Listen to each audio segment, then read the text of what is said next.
World War II was the largest and bloodiest conflict in history. More than 60 countries were involved and more than 70 million people died. But how did it all begin? What led the world to descend into total chaos? Today, we're going to tell you this story step by step. A story of power, ambition, horror, and hope. Stay until the end. After World War I, the world was devastated. Millions died, economies were destroyed, and countries were humiliated. Germany was one of the hardest hit. The Treaty of Versailles forced it to pay huge reparations, lose territories, and accept full blame for the conflict. This generated much hatred. The German economy collapsed. In the 1920s and 1930s, there was poverty, unemployment, and despair. Amidst the chaos, a man emerged who promised to restore Germany to its former glory, Adolf Hitler. With powerful words and hatred disguised as pride, he won the hearts of millions. And so, little by little, Nazism began to grow. Hitler didn't come to power by force.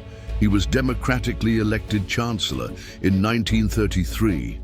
But once in power, he eliminated all opposition and declared himself dictator. He used propaganda, fear, and extreme nationalism. He created a totalitarian state where only his word ruled.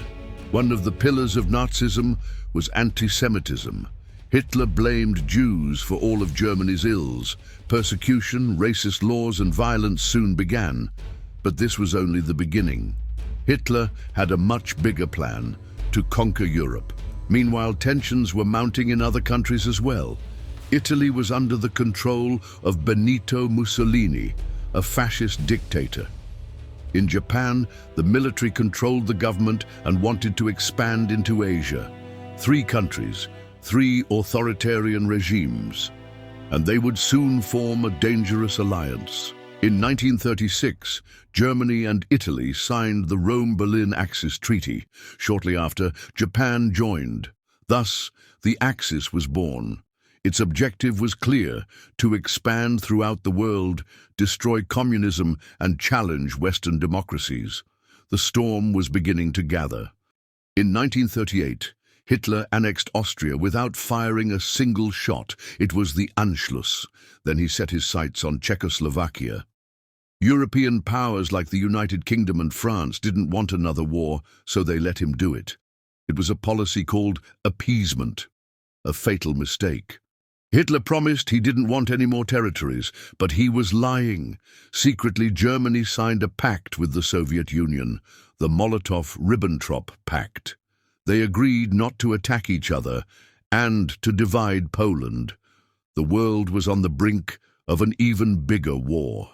On September 1st, 1939, Germany invaded Poland. 2 days later, the United Kingdom and France declared war on Germany. Thus officially began World War II. But the worst was yet to come. Before the war, Hitler already had a dream: to unite all German-speaking peoples into a single country. Austria was one of them. Many Austrians spoke German, shared culture and history with Germany, and were disillusioned with its weak government. There was poverty, unemployment, and a desire for order. That made everything easier. In March 1938, Hitler pressured the Austrian government to allow a referendum.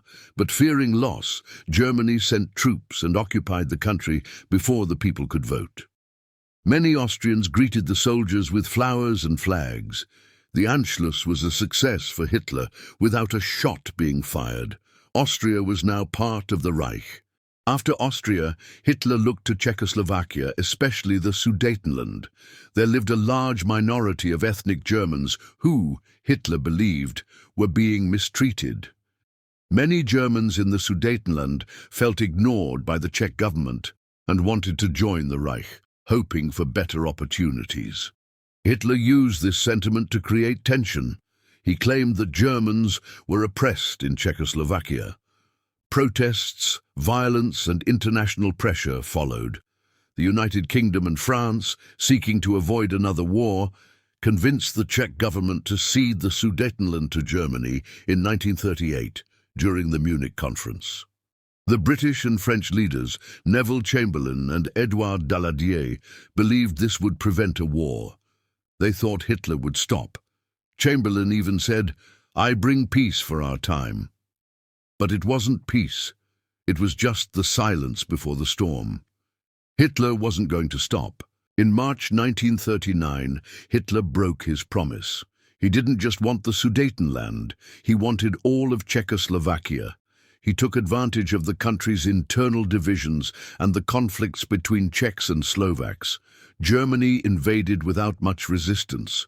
Many Slovaks wanted to secede and supported the Nazis. Czechoslovakia was dismembered.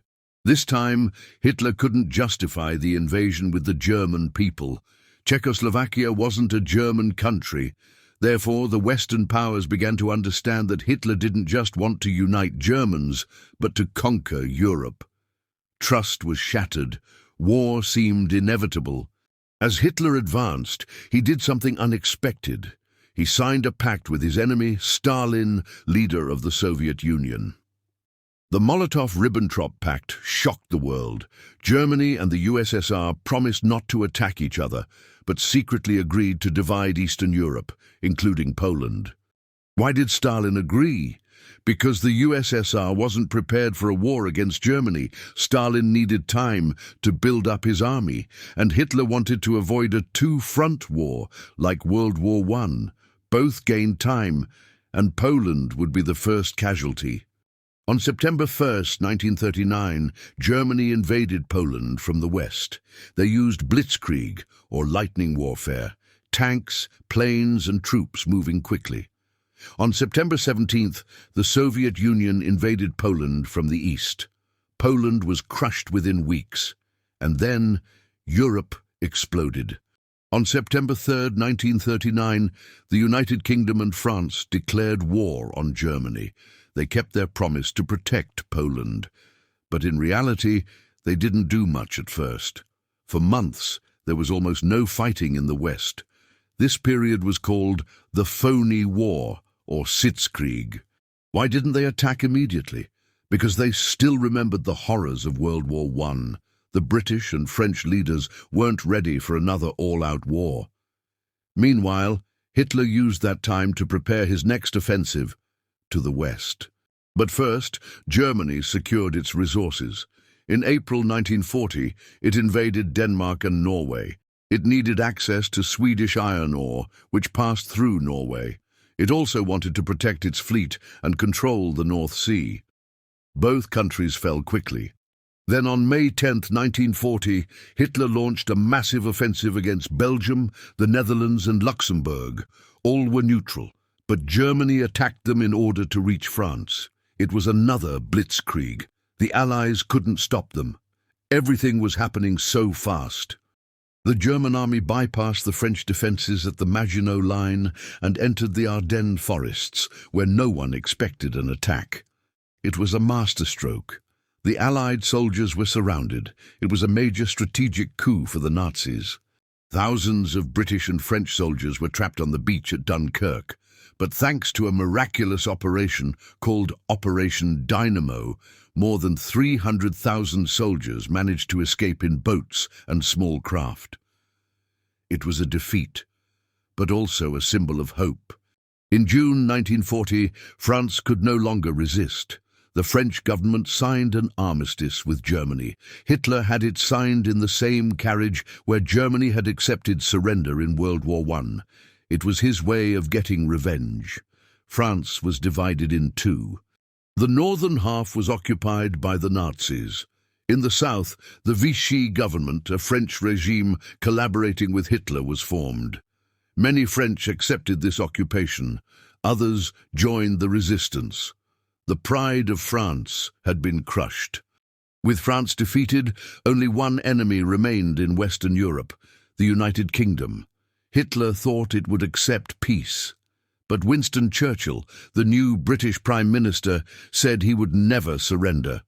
He promised to fight on the beaches, in the fields, and in the streets. Hitler decided to invade the United Kingdom from the air. In July 1940, the Battle of Britain began. The Luftwaffe, the German Air Force, bombed cities, factories and airfields, but the British resisted. They used radar, brave pilots, and a lot of determination. German bombing raids were constant. London was attacked for 57 consecutive nights in what became known as the Blitz. Thousands of civilians died, but the British spirit was unbroken. Churchill said, "Never did so much owe so much to so few," in honor of the pilots defending the skies. The RAF, Royal Air Force, managed to repel the Luftwaffe. Germany lost many planes and pilots. Hitler realized he couldn't conquer England from the air. It was his first major defeat, so he changed his plans and turned his sights to the east. On June 22, 1941, Germany launched the largest operation in history, the invasion of the Soviet Union, dubbed Operation Barbarossa. Hitler broke the pact with Stalin. More than 3 million German soldiers crossed the border. A brutal war had begun. Why did Hitler invade the USSR? Because he hated communism, wanted to destroy Stalin and conquer Lebensraum for his empire. He dreamed of controlling the resource-rich lands of the East, but he underestimated Soviet resilience and the Russian winter. The Nazis advanced rapidly. They took Ukraine and Belarus and surrounded Leningrad. They also came close to Moscow, but they were unprepared for the harsh winter. The cold, mud, and lack of supplies made the German troops begin to suffer. The battle for Moscow was intense. The Soviets resisted fiercely. Stalin ordered them not to give an inch. He even moved entire factories east to continue producing weapons. In December 1941, a major Soviet counteroffensive forced the Nazis to retreat. Meanwhile, in Asia, Japan was already at war.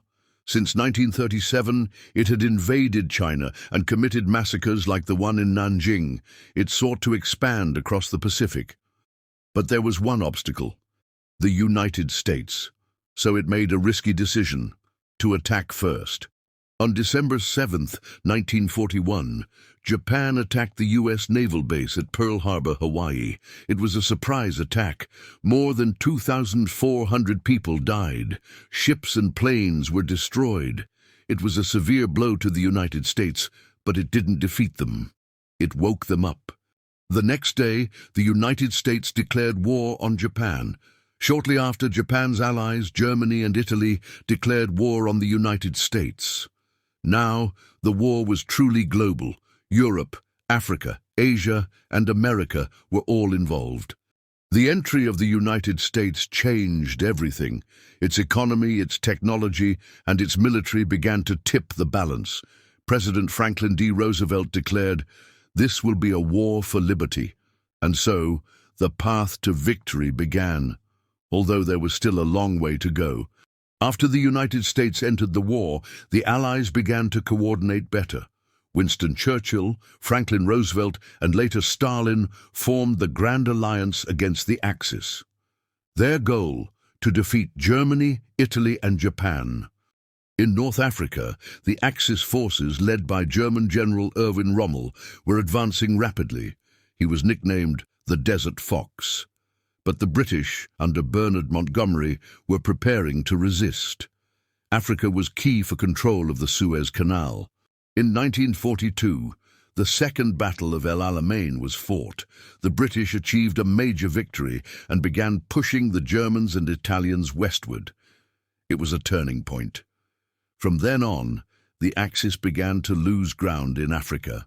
Meanwhile, the United States landed in Morocco and Algeria in Operation Torch. The Allies were now attacking from the east and west. The Axis forces were trapped in Tunisia. In 1943, more than 250,000 German and Italian soldiers surrendered. With North Africa liberated, the Allies decided to attack the soft underbelly of Europe, Italy. In July 1943, they invaded Sicily. It was a successful operation. Shortly after, Mussolini's government fell. The Italian people no longer wanted war or fascism. Mussolini was arrested, and the new Italian government signed a peace treaty with the Allies. But Hitler refused to accept this betrayal. He ordered the occupation of northern Italy and rescued Mussolini on a special mission. A puppet regime was created under Nazi control, the Salo Republic. The fighting in Italy was fierce. Mountains, rain, and German resistance slowed the Allied advance. Cities like Monte Cassino were the scene of bloody battles. Rome wasn't liberated until June 1944.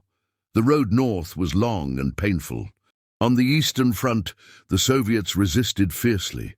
In 1942, the most brutal battle of the entire war began, Stalingrad. Hitler wanted to take this symbolic city, but Stalin ordered it to be defended at all costs.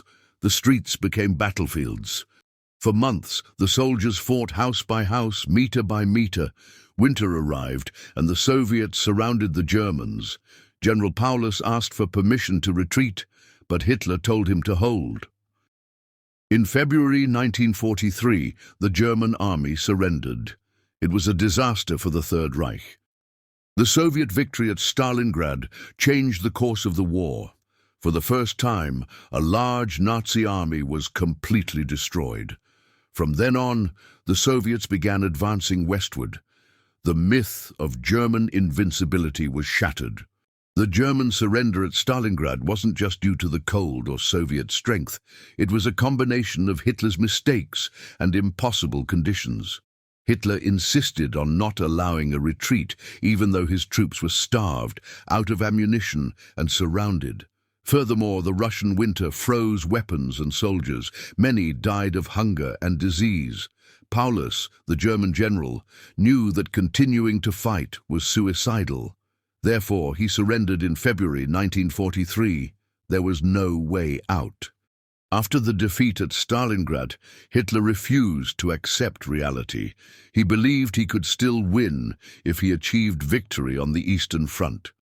Therefore, he ordered a new offensive in 1943 at Kursk, where there was a large concentration of Soviet troops. His idea was to surround and destroy them. But the Soviets knew the attack was coming. Thanks to spies and intercepted radios, they prepared massive defenses, trenches, mines, and cannons. The Battle of Kursk was the largest tank battle in history. The Nazis failed. They lost many men and vehicles. Why was Kursk so important? Because it was the last time Germany attempted a major offensive in the East. From then on, the Soviets seized the initiative. They advanced, recapturing city after city, driven by the desire to avenge what Hitler had done to them. Meanwhile, in the West, the Allies were preparing an invasion of France. They wanted to open a second front to relieve pressure on the Soviet Union. Thus was born the most ambitious plan of the war, the Normandy landings, also known as D-Day. Why Normandy? Because it was less heavily defended than Calais, where the Nazis expected an attack. The Allies used a grand strategy of deception, fake operations, cardboard armies, and false messages to confuse Hitler. The deception worked. On June 6, 1944, thousands of ships crossed the English Channel. British, American, and Canadian troops landed on 5 beaches. It was carnage, especially at Omaha, where the soldiers were met with intense fire. But they held their own. The success of D-Day was due to months of preparation, precise intelligence, courage, and air support. The Nazis were surprised, poorly positioned, and had their best divisions tied up in the east. Thus began the liberation of Western Europe. With Normandy secured, the Allies began liberating France. In August 1944, Paris was liberated. Why was this so symbolic? Because it represented the rebirth of freedom in Europe. The streets were filled with flags, hugs, and tears. Meanwhile, in the east, the Soviets advanced at a rapid pace. They recovered lost territories and liberated countries under Nazi rule. Hungary, Poland, Romania, all began to fall. The Red Army was unstoppable. Stalin wanted to reach Berlin before the Allies. But Hitler refused to give up. In December 1944, he launched his last major offensive in the West, the Battle of the Bulge. He took advantage of the bad weather, surprise, and Allied weakness in that area. At first it worked, but the Allies soon counterattacked and pushed him back. The Battle of the Bulge was very costly for Germany. They lost soldiers, tanks, and planes that could no longer be replaced. It was their last attempt to turn the tide of the war in the West. From that moment on, the Nazis only retreated. The noose around Germany tightened. In February 1945, the Allied leaders, Roosevelt, Churchill, and Stalin, met in Yalta, Crimea. There they discussed how to end the war and how to divide Europe afterward. They knew that Germany would fall, but they also knew that another struggle would follow, the Cold War. Stalin wanted to control Eastern Europe as a security zone for the USSR. Churchill and Roosevelt wanted free elections. Although there were agreements, there was also mistrust. The division of Germany was already beginning to take shape, even before the Nazi surrender. Mientras tanto, los soviéticos avanzaban hacia Berlín desde el este y los estadounidenses y británicos desde el oeste. Alemania era un campo de batalla. Las ciudades estaban destruidas. La gente vivía bajo bombardeos, sin comida, sin esperanza. A medida que los aliados liberaban campos en Polonia y Alemania, descubrieron el horror del Holocausto. Campos como Auschwitz mostraban las cámaras de gas, los hornos y los miles de cadáveres. El mundo no podía creer lo que los nazis habían hecho. El Holocausto fue un genocidio sistemático. 6 millones de judíos fueron asesinados, además de gitanos, personas con discapacidad, homosexuales y opositores políticos. ¿Por qué? Porque el régimen nazi creía en una raza superior y quería eliminar a todos los que consideraban inferiores. Tras el ataque a Pearl Harbor, Japón no se detuvo. En pocos meses invadió Filipinas, Malasia, Birmania, las Indias Orientales holandesas y hasta llegó a bombardear Darwin, en Australia. ¿Por qué tanta expansión? Porque necesitaban recursos, petróleo, caucho, minerales, y querían dominar Asia. En Filipinas, los japoneses derrotaron a los estadounidenses y filipinos. El general MacArthur fue obligado a retirarse. Antes de irse dijo: «Volveré». Pero los que se quedaron sufrieron mucho. Miles murieron en la marcha de la muerte de Bataan, obligados a caminar sin agua ni comida. Australia fue clave. Era la base principal de los aliados en el Pacífico Sur. Japón intentó invadirla y la bombardeó varias veces, pero nunca logró conquistarla. Las fuerzas australianas resistieron con fuerza, luchando junto a los británicos y estadounidenses en muchas batallas. En 1942, la marea comenzó a cambiar. Los japoneses intentaron invadir Nueva Guinea, pero fueron detenidos en la batalla del Mar del Coral. Fue la primera gran batalla naval en la que los barcos enemigos nunca se vieron. Todo fue con aviones desde portaaviones. Poco después, llegó la gran batalla de Midway. Japón quería destruir la flota estadounidense, pero los americanos habían roto sus códigos. Sabían dónde atacarían. Fue una emboscada. 4 portaaviones japoneses fueron hundidos. Fue una victoria decisiva para los aliados. ¿Por qué fue tan importante Midway? Porque Japón perdió la iniciativa. Nunca más pudo lanzar ofensivas a gran escala. Ahora eran los estadounidenses los que avanzaban, recuperando isla por isla. Era una guerra lenta, sangrienta y desesperante. La estrategia del salto de isla en isla. En 1942 también comenzó la batalla de Guadalcanal, en las Islas Salomón. Fue la primera gran ofensiva terrestre de Estados Unidos. Dura, agotadora, con selva, enfermedades y ataques constantes. Pero después de 6 meses de lucha, los japoneses se retiraron. Fue otro gran paso. Mientras tanto, China seguía en guerra con Japón desde 1937. El país estaba dividido entre comunistas y nacionalistas, pero ambos luchaban contra la invasión. Millones de chinos murieron. Fue uno de los países más afectados de toda la guerra. Canadá también jugó un papel clave. Sus soldados pelearon en Europa, África y Asia. Participaron en el Día D, en la defensa de Hong Kong y en muchas otras batallas. Aunque era un país pequeño, su contribución fue enorme y su sacrificio inolvidable. En cada isla del Pacífico, los soldados aliados avanzaban lentamente, pero los japoneses no se rendían.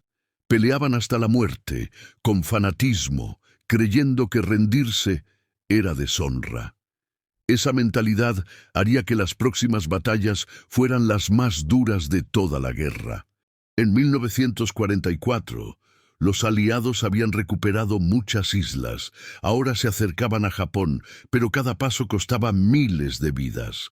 Los japoneses fortificaban cada isla, escondiéndose en cuevas y túneles.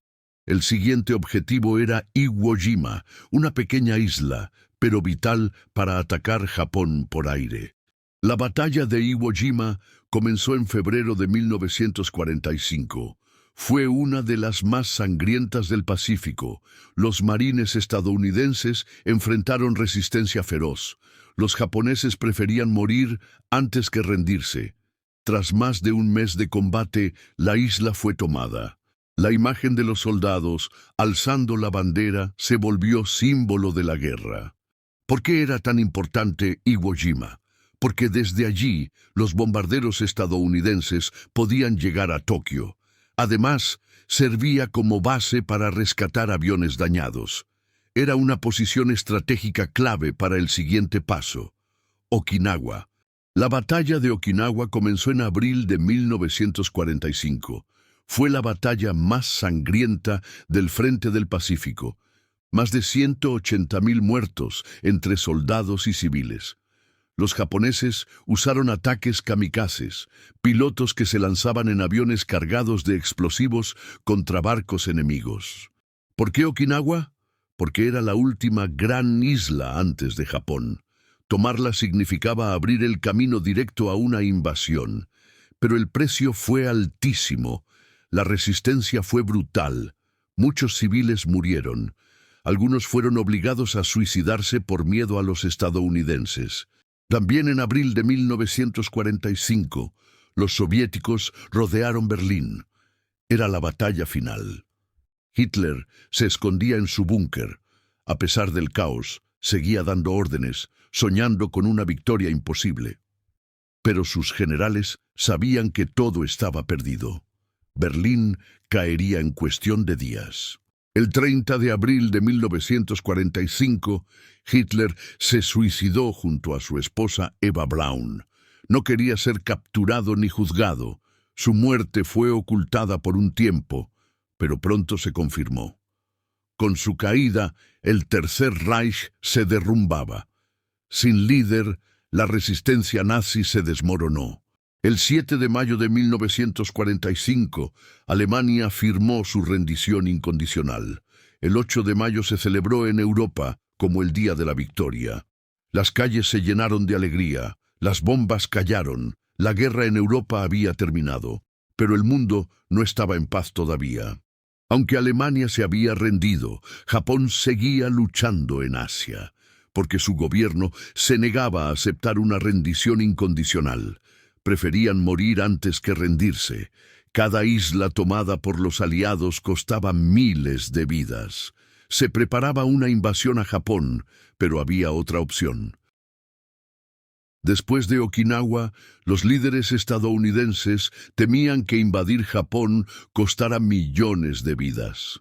Cada isla demostraba cuán fanática era la defensa japonesa.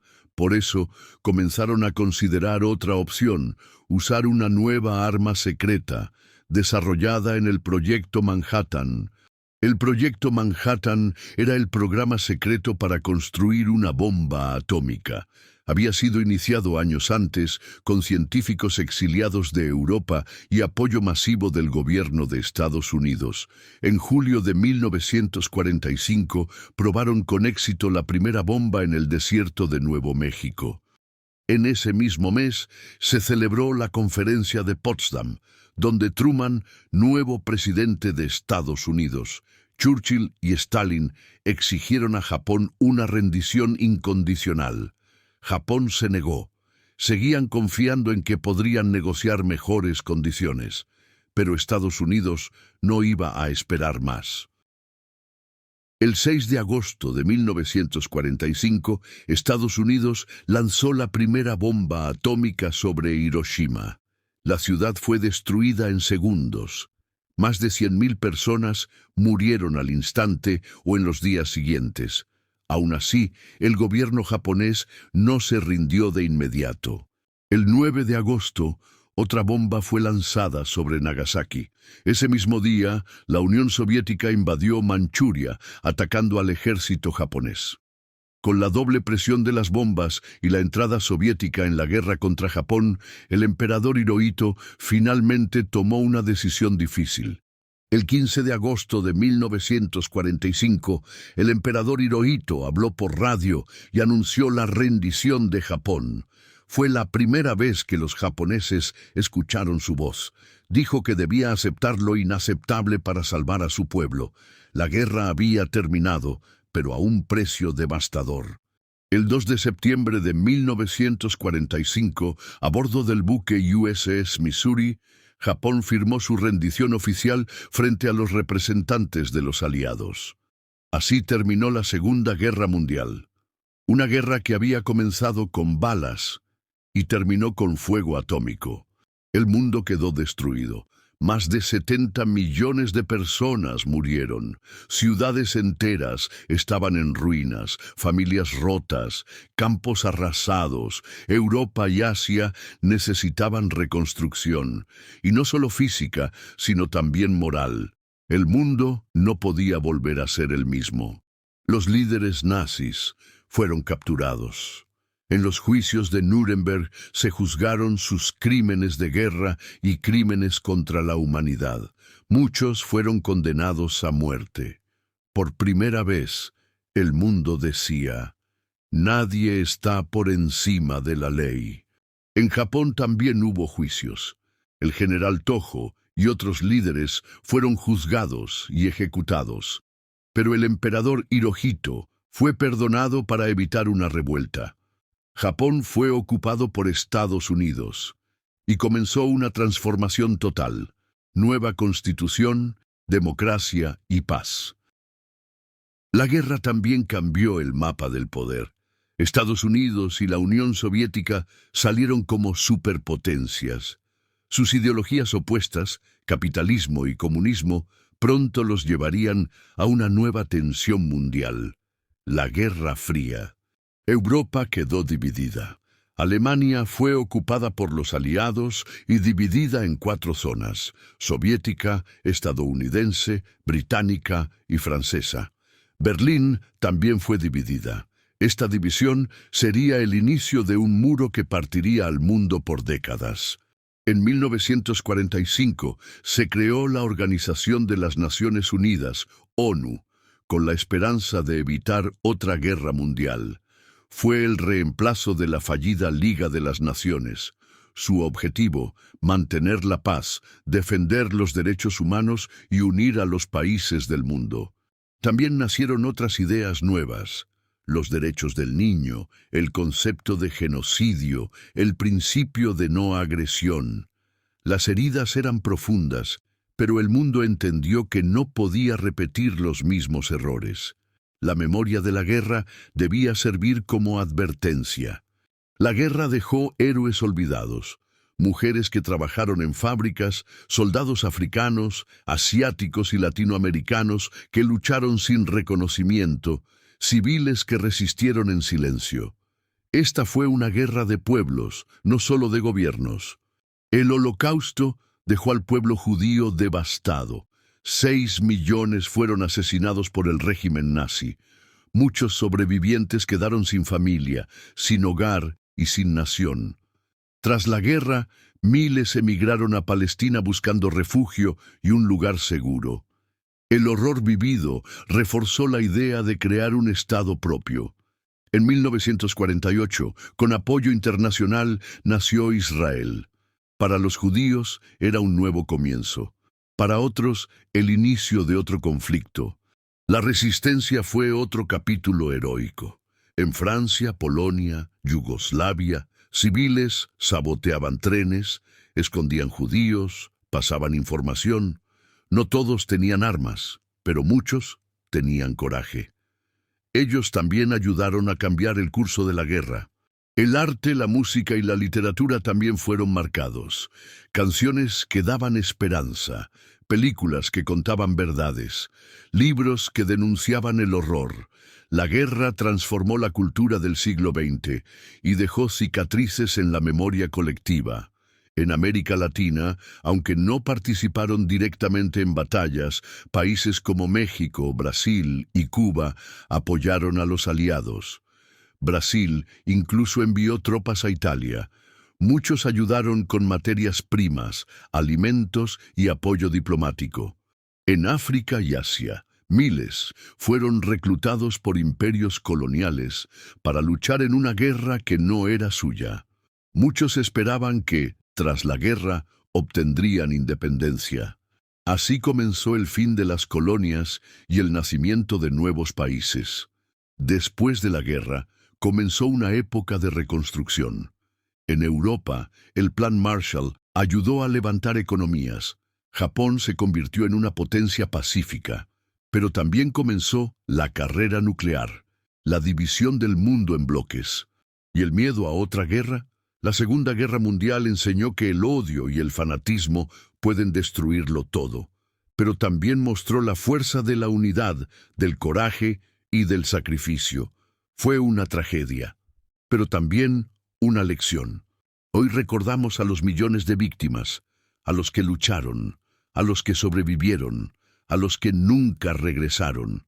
Sus historias viven en nosotros, en los libros, en los museos, en cada libertad que disfrutamos hoy. Que la historia no se repita, que la memoria no se borre, porque olvidar es el primer paso para volver a caer, y porque entender el pasado es la mejor forma de construir un futuro más justo y en paz. Así terminó la Segunda Guerra Mundial, una guerra que cambió el mundo para siempre, que quede grabada en la historia y en el corazón de todos, porque la paz se construye, recordando lo que el mundo vivió cuando la perdió.